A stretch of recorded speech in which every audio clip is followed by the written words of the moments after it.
உங்களுடைய செப்பு பாத்திரம் கருப்பாக இருக்கும் இந்த மாதிரி.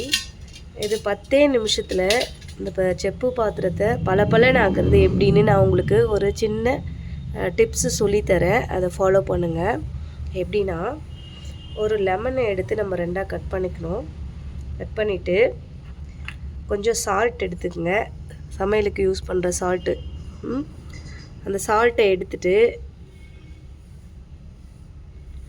இந்த லெமனை அந்த சால்ட்டில் நல்லா இப்படி தொட்டுக்குங்க. அதுக்கப்புறம் இந்த செப்பு டவுஸோ செப்பு பாத்திரமோ செப்பு தவளை எது இருந்தாலும் அதில் நம்ம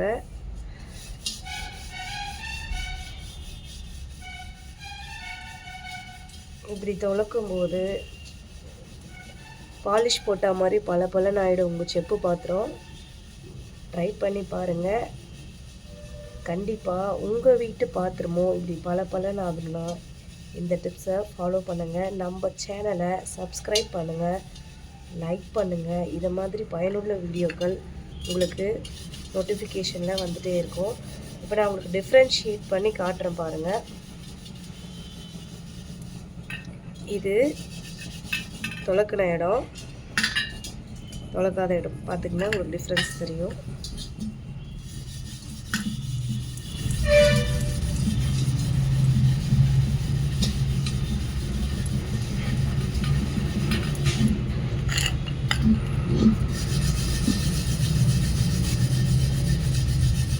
எப்படி பளபளன்னு ஆகுதுன்னு பாருங்கள். இங்கே எவ்வளோதான் சபீனா சோப்பு எந்த ஒரு பாத்திரம் துலக்கிறத வச்சு நம்ம துலக்கினாலும் இந்த பளபளப்பு கிடைக்காது. இந்த கண் முன்னே தெரியுது பாருங்கள், கலர் டிஃப்ரெண்ட் மாறுது. இது துலக்கிற இடம், துலக்காத இடம் எவ்வளோ கருப்பாக இருக்குது பாருங்கள்.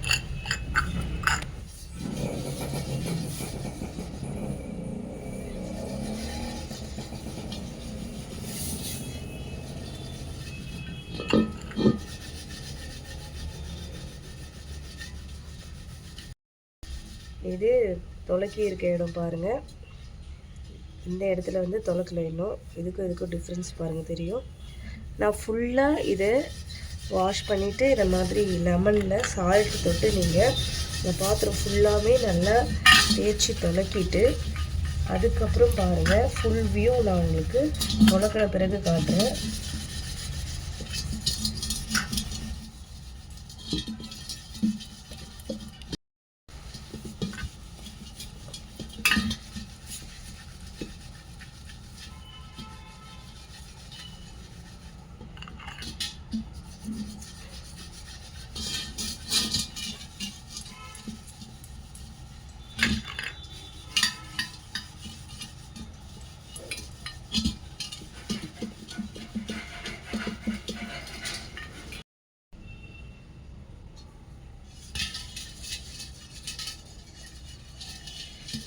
கீழ் பகுதியில் பார்த்திங்கன்னா இவ்வளோ கருப்பாக இருக்குது, உங்களுக்கே தெரியும். இது மேலே துலக்கி இருக்க பக்கம், இது துலக்காத இடம். இப்போ இது துலக்கும் போது கலர் சேஞ்ச் ஆகுது, உங்களுக்கு தெரியும் பாருங்கள். எவ்வளோதான் ஃப்ரெண்ட்ஸ், ரொம்ப ஈஸி மெத்தடில் நம்ம காப்பர் சாமான் செப்பு பாத்திரங்களை பளபளன்னு 10 நிமிஷத்தில் மாற்றிடலாம். இந்த ட்ரிக்ஸ் நிறைய பேருக்கு தெரிஞ்சிருக்க வாய்ப்பு இல்லை. நம்ம சேனலை சப்ஸ்கிரைப் பண்ணுங்கள். இந்த மாதிரி உங்களுக்கு பயனுள்ள வீட்டு குறிப்புகள், ஆன்மீக குறிப்புகள் எல்லாமே உங்களுக்கு நல்ல விஷயங்களை நாங்கள் எடுத்து கொடுக்குறோம். தெரியுதுங்களா?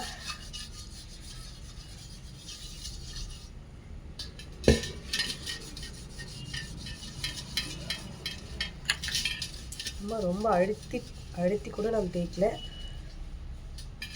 மெதுவாக தான் தேய்க்கிறேன். அழுத்தம் கொடுத்து கூட தேய்க்கல. அப்போவே உங்களுக்கு தெரியும் கலர் எப்படி சேஞ்ச் ஆகிடுச்சு பாருங்கள்.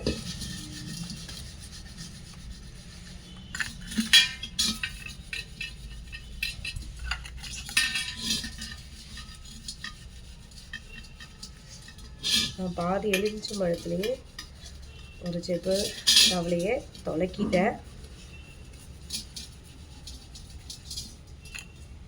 பாதி எலுமிச்சை பழம் எடுத்து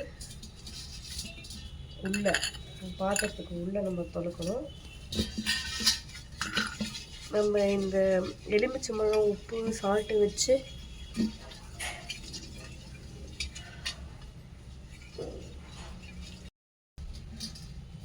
பாத்திரத்துக்கு உள் பகுதியில் அடுத்த பாதி வச்சுருக்க எலுமிச்சம்பழத்தை உள்ளே ஸ்க்ரப் பண்ணி நல்லா தேய்ச்சி வாஷ் பண்ணிடுறேன். ஆனால் இந்த எலுமிச்சம்பழம் உப்பு போட்டு நம்ம தொலைக்கின பிறகு பாத்திரத்தை ஒரு முறைக்கு 4 முறை நல்லா தண்ணி விட்டு வாஷ் பண்ணிவிட்டு துணியில் நல்லா தொடச்சிடணும். அதுக்கப்புறம் தான் நம்ம நல்லா வெட்டானது காஞ்ச பிறகு தண்ணி பிடிச்சி வைக்கணும். நம்ம இந்த செப்பு பாத்திரத்தை தண்ணியை தவிர வேறு எந்த ஒரு லிக்விட் ஐட்டமும் எடுத்து வைக்கக்கூடாது. நம்ம அது பாய்சனாக மாற்றணும்னு சொல்லுவாங்க, ஃபுட் பாய்சன் ஆகிடும். ஸோ தண்ணி மட்டும்தான் நம்ம இந்த செப்பு பாத்திரத்தில் எடுத்து வைக்கணும். சூடான பொருட்களையும் நம்ம பயன்படுத்தக்கூடாது. குடிக்கிற தண்ணி இதில் ஊற்றி நம்ம குடிக்கும்போது இதில் இருக்கிற தாமரை சத்து நம்ம உடம்புக்கு ஹெல்த் பெனிஃபிட்ஸ்லாம் நமக்கு கொடுக்கும். இந்த சுடு தண்ணி குடிக்கிறீங்க அப்படின்னா கூட அந்த சுடு தண்ணியை வடிகட்டி ஆற வச்சு அதுக்கப்புறம் இந்த பாத்திரத்தில் நீங்கள் ஊற்றி வச்சுட்டு குடிக்கலாம். அவ்வளோதான் ஃப்ரெண்ட்ஸ், பல ஆயிடுச்சு பாருங்கள். 10 நிமிஷத்தில் இந்த செப்பு தவளை தெரியுதுங்களா? நான் வாஷ் பண்ணிவிட்டு உங்களுக்கு ஒரு முறை காட்டுறேன்.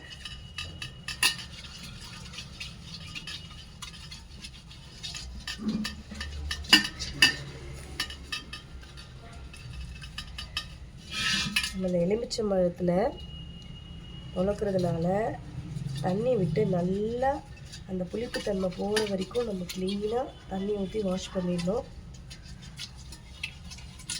இந்த எலுமிச்சம்பழம் தொலைக்கிட்டு உடனே தண்ணியெலாம் பிடிச்சி வச்சிடாதீங்க. நல்லா காய வச்சுட்டு அதுக்கப்புறமா காய வச்ச பிறகு தண்ணி ஊற்றி வச்சு யூஸ் பண்ணுங்கள். இந்த எலுமிச்சம்பழம் நம்ம தேய்க்கிறது துளி கூட இதில் இல்லாத அளவுக்கு க்ளீனாக இதை தண்ணி ஊற்றி நல்லா ஒரு 5 முறை 6 முறை கூட வாஷ் பண்ணலாம் இந்த குடத்தை.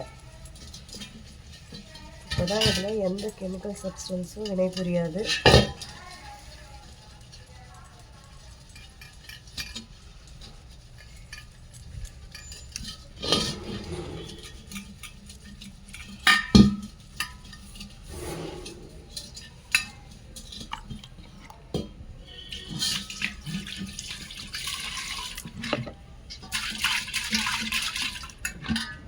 இது வந்து பச்சை கலரில் வந்து பாருங்க.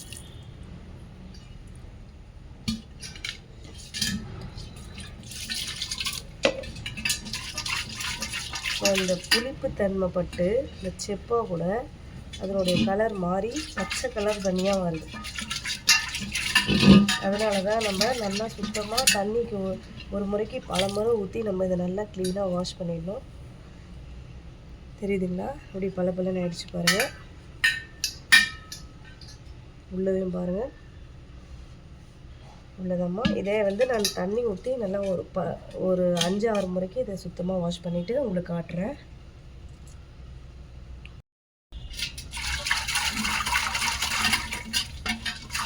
நல்லா கையை உள்ளே விட்டு குடஞ்சி தண்ணி ஊற்றிட்டோம்னா வாஷ் பண்ணணும்.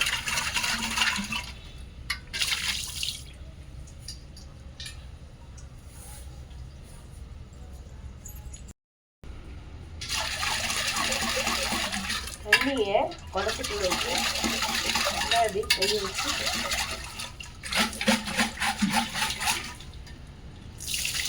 உடஞ்சி தண்ணி கீழே ஊற்றுவேன்.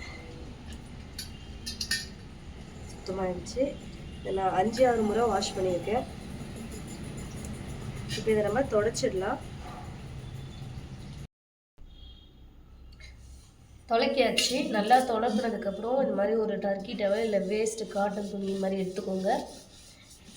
எடுத்துட்டு இது மாதிரி அந்த ஈரம் இல்லாமல் இப்படி தொடச்சிடணும் துணியில்.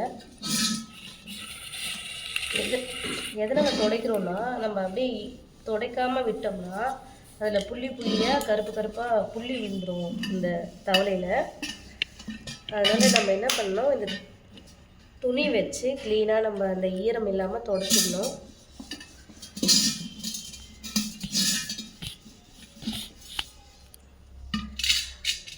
உள்ளெல்லாம் துடைக்கணுன்ற அவசியம் இல்லை. நம்ம வெளியே வரைக்குமே இந்த மாதிரி டவல் வச்சு அதில் இருக்க ஈரத்தை க்ளீனாக துடைச்சிருங்க. இந்த மாதிரி நீங்கள் தொடச்சி வைக்கிறதுனால நமக்கு 10 நாளைக்கு இதே மாதிரி கருக்காமல் இந்த மாதிரி நம்மளால் செப்பு தவளையை வச்சுக்க முடியும். அதுக்கப்புறமா ஒரு 1 hour 2 hours காஞ்ச பிறகு இந்த தவளைக்குள்ளே நம்ம தண்ணி ஊற்றி வச்சுக்கலாம். உள்ளெல்லாம் துடைக்க வேண்டியதில்லை, வெளியில் வரைக்கும் துடைச்சா போதும். Thank you viewers. நம்ம சேனலை சப்ஸ்கிரைப் பண்ணுங்கள், லைக் பண்ணுங்கள். உங்களுக்கு தேவையான வீடியோ என்ன வேணுன்றதை கமெண்ட் பண்ணுங்கள். தேங்க்யூ.